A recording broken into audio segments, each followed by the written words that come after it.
ជាកាត់ចាប់ផ្ដើមនាងខ្ញុំសូមគោរពលោកខៀវសុខេស្ថាបនិកនិងនាយកនៃសាលារៀនអន្តរជាតិអ៊ីសិនជាទីគោរពដល់ខ្ពង់ខ្ពស់សូមគោរពគណៈកម្មការ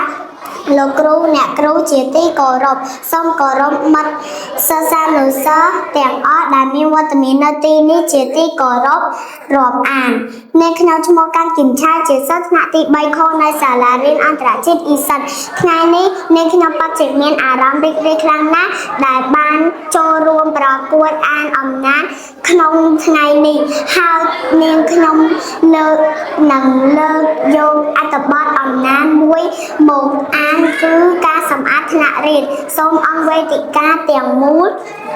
ចូលរួមស្ដាប់ដូចតទៅការសម្អាតថ្នាក់រៀនការសម្អាតថ្នាក់រៀនជាភារកិច្ចរបស់យើងទាំងអស់គ្នាសិស្សថ្នាក់ខ្ញុំបដូរវេនគ្នាសម្អាតបន្ទប់រៀនរៀងរាល់ថ្ងៃព្រឹកនេះដល់វេនក្រុម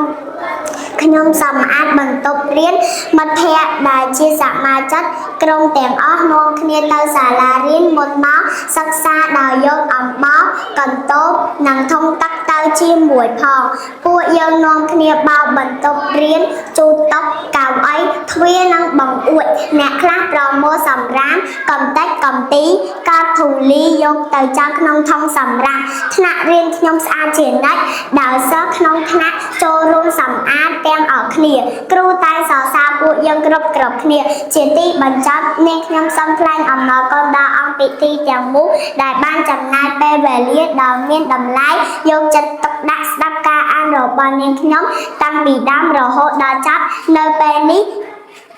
ការអានអត្ថបទនាងខ្ញុំបានបញ្ចប់